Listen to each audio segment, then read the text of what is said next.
15 రోజుల్లో మంత్రివర్గ విస్తరణ, వచ్చే నెల 2లోగా మార్పులు చేర్పులు.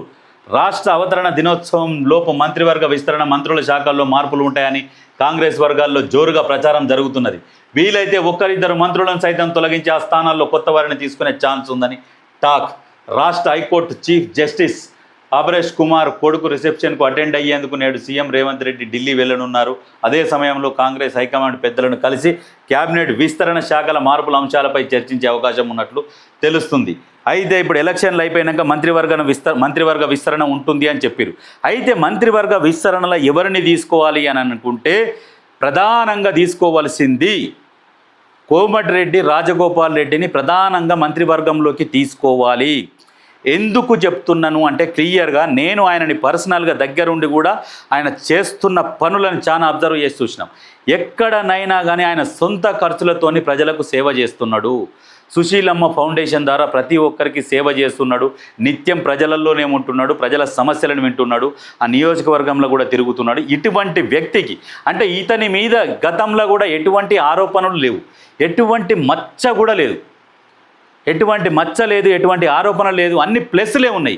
ఎందుకంటే ఈయన ప్రజాసేవ చేస్తాడు. నియోజకవర్గాలకు అతీతంగా రాష్ట్రంలో ఏ మూలల నుంచి ఏ వ్యక్తి వచ్చినా, కష్టంతో బాధతోని వచ్చినా ప్రతి ఒక్కరిని ఆదుకునే వ్యక్తిగా రాజగోపాల్ రెడ్డి ఉన్నాడు. కాబట్టి ప్రతిపక్షాలకు కూడా ముక్కు మీద ఏలేసుకొని ఈయన ఏది చెప్తే అది వింటారు.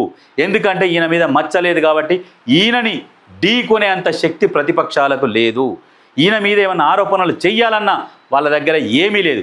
ఈయన ఎందుకంటే నిత్యం ప్రజలలోనే ఉంటాడు, ప్రజాసేవకి అంకితమైండు, వీళ్ళ ఫౌండేషన్ ద్వారా సేవలు చేస్తున్నాడు. కాబట్టి ఇటువంటి వారిని ఏలెత్తి కూడా చూపెట్టారు. ప్రతిపక్షాలకు మాత్రం కరెక్ట్ మొగడు రాజగోపాల్ రెడ్డి. రాజగోపాల్ రెడ్డికి గనక మంత్రి పదవి ఇస్తే మాత్రం పార్టీ మాత్రం ఖచ్చితంగా ఇంకా ముందుకు పోతుంది, బలంగా తయారవుతుంది. నిజంగా ఇది గుర్తుపెట్టుకోర్రి 100%. ఎందుకంటే ఒక మచ్చలేని వ్యక్తిని ఎవరన్నా టార్గెట్ చేయాలన్నా చెయ్యలేరు. ఈ మనిషి మాట్లాడితే తూటాల్లాగా దిగిపోతాయి ఒక్కొక్కరికి. ప్రతిపక్షాల మొత్తం స్కామ్ల గురించి పిన్ టు పిన్ వివరించి ప్రెస్ ముందర కూర్చొని పిన్ టు పిన్ వివరించేంత శక్తి, అంత దమ్మున్న నాయకుడు రాజగోపాల్ రెడ్డి. ఏ ఒక్కరికైనా రాష్ట్రంలో ఇప్పుడు ఆయన నా మునుగోడు నియోజకవర్గం కదా, వీళ్ళకి సమస్య నుండి వచ్చింది, వీళ్ళు ఎక్కడోలో నేనెందుకు చేస్తా అనే ఆలోచన లేదు. ప్రతి ఒక్కరికి సాయం చేసుకుంటూ వచ్చిండు. కాబట్టి ఇటువంటి వ్యక్తికి మంత్రి పదవి ఇచ్చి జర ముందుకు తీసుకపోతే ఈయన ప్రతిపక్షాల సంగతి చూసుకుంటాడు. ఎందుకంటే ప్రతి దాంట్లో ముఖ్యమంత్రి రేవంత్ రెడ్డి వచ్చి స్పందించాలి, ప్రతిపక్షాల కౌంటర్ కూడా రేవంత్ రెడ్డి ఇవ్వాలి. మిగతా మంత్రులు కూడా ఎవరు కూడా కౌంటర్ ఇస్తలేరు. కానీ ప్రతిపక్షాలకు సరిగ్గా కౌంటర్ ఇవ్వాలి. ప్రతిపక్షాలకు సరైన మొగుడు అంటే రాజగోపాల్ రెడ్డి. ఆయన మాట్లాడతాడు, సబ్జెక్టుతోని మాట్లాడతాడు. ఏ టైంలో ఏ సమయంలో మీరు ఏం చేసిరు, మీరు ఏ తప్పు చేసిరు, దాని గురించి మీరు విచారణకు సిద్ధమని సవాల్ విసిరి సవాల్ను కూడా స్వీకరించే దమ్ముందని ప్రశ్నించగలిగే ఏకైక నాయకుడు రాజగోపాల్ రెడ్డి.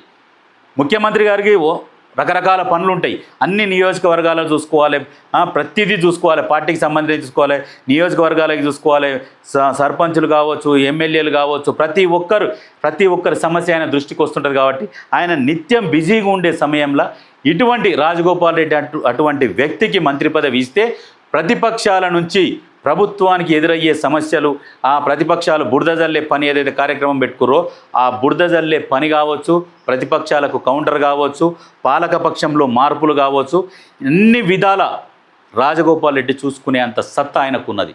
కాబట్టి ఇటువంటి వ్యక్తికి ఇస్తే మాత్రం నిజంగా అద్భుతంగా ఉంటుంది, సూపర్ ఉంటుంది.